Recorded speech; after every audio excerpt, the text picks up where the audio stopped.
True love, giving without expecting anything in return, inspired by a teaching of Gautama Buddha. True love is one of the most profound and transformative forces in human life, yet it is also one of the most misunderstood. In many relationships, love is quietly shaped by expectation. We expect appreciation, loyalty, emotional support, validation, and return.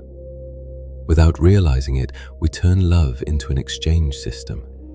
I give, therefore I should receive. I care, therefore I deserve care back. But the wisdom inspired by Gautama Buddha invites us to look deeper. It suggests that true love is not transactional. It is not a contract. It is not a negotiation. True love is giving without expecting anything in return. At first, this idea may feel uncomfortable. It challenges the way most people have learned to relate to one another. We are taught fairness, reciprocity, and balance.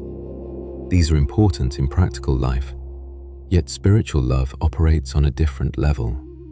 It asks, can you love because love is your nature, not because love benefits you?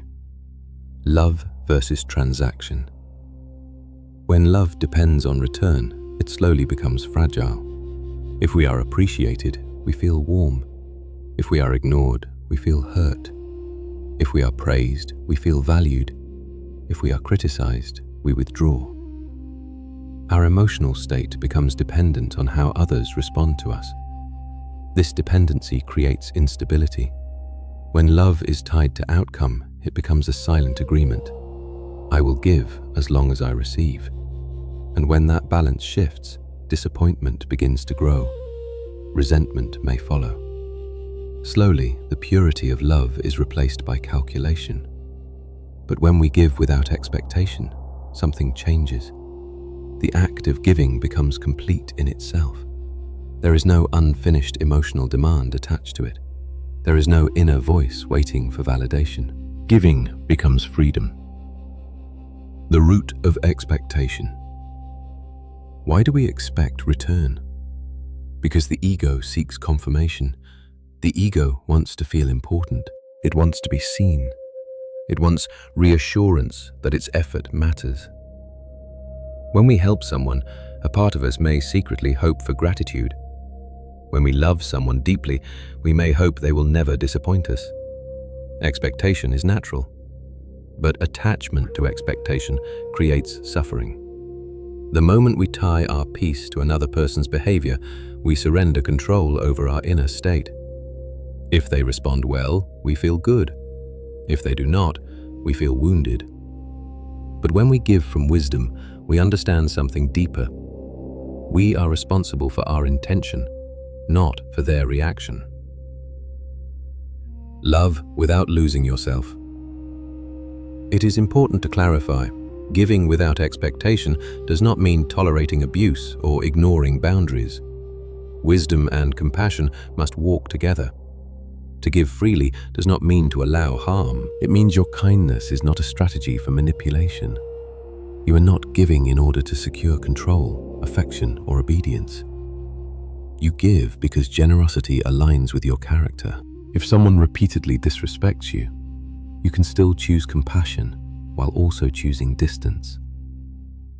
Love does not require self-sacrifice without awareness. It requires clarity. True love says, I will act from integrity, regardless of your behavior. The difference between love and attachment. Attachment says, I love you because you complete me. I love you because you make me feel safe. I love you because I need you. True love says, I love you because loving is natural to me. I care about your happiness. I remain kind even when you are imperfect. Attachment fears loss. Love remains steady. Attachment clings. Love allows. Attachment calculates. Love gives. When we attach, we try to control outcomes. When we love, we release control. This release is not indifference. It is strength. Emotional mastery. Giving without expectation requires emotional maturity. It asks us to observe our inner reactions carefully. When someone fails to appreciate us, can we remain calm? When someone forgets our effort, can we stay grounded? When someone misunderstands us, can we respond with clarity instead of anger? This does not mean suppressing emotion. It means understanding it. We acknowledge disappointment, but we do not allow it to control our behavior. We recognize the desire for recognition, but we do not become dependent on it. This is emotional mastery. The paradox of receiving more. There is a beautiful paradox in selfless love. When we stop demanding return, we often receive more naturally. People feel safe around someone who does not create emotional pressure. When love is not tied to expectation, others can relax. They are not constantly being measured. This safety deepens connection. But even if nothing returns, the giver does not feel empty, because the act itself was complete. The reward of true love is internal peace. Love as a state of being. Most people treat love as a reaction to someone else's qualities. We love because someone is kind, attractive, intelligent, or supportive. But deeper spiritual insight reveals that love is a state of being. When your heart is open, you naturally express patience, generosity, and understanding. Your love does not fluctuate dramatically based on small changes in behavior. It becomes stable. You do not love only when conditions are perfect. You love because love has become your nature. And when love becomes your nature, it cannot be taken away. Everyday practice. True love is not dramatic. It is subtle and consistent. It looks like listening fully without preparing your response. It looks like helping without announcing your sacrifice. It looks like forgiving without keeping records. It looks like encouraging without needing praise. These small acts build powerful relationships. In families, this love creates trust. In friendships, it creates loyalty. In partnerships, it creates stability. When two people practice giving without constant calculation, the relationship becomes resilient. Conflicts may still arise, but they are resolved without emotional warfare. Freedom from emotional debt. Many relationships suffer from invisible accounting. One person feels they have given more, the other feels misunderstood. Each keeps a quiet record of sacrifices.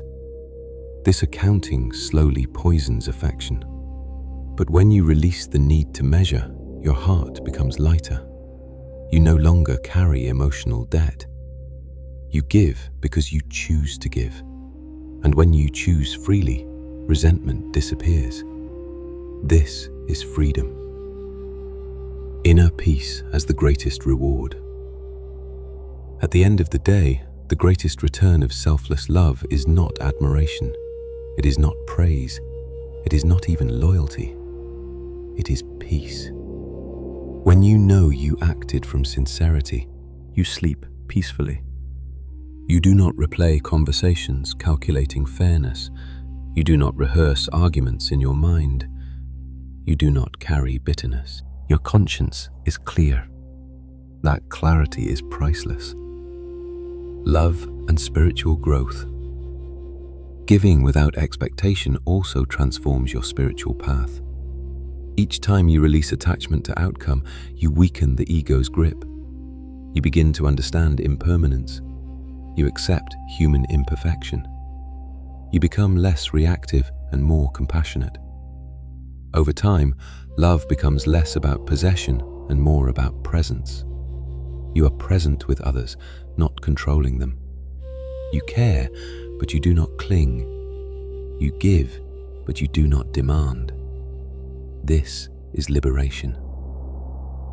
The courage to love freely.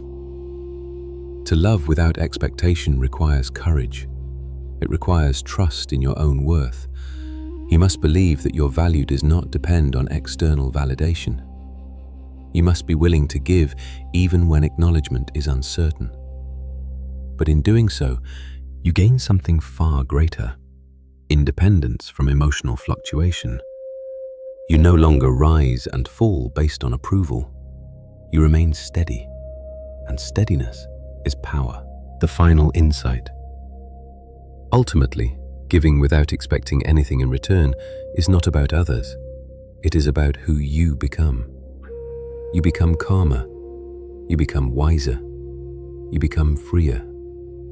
True love is not a transaction. It is a reflection of inner abundance. When you give from abundance rather than need, love flows naturally. And in that flow, you discover something profound. Freedom is not found in what you receive. Freedom is found in how you give. When love is no longer a contract, it becomes a blessing. And when love becomes a blessing, the heart is finally free.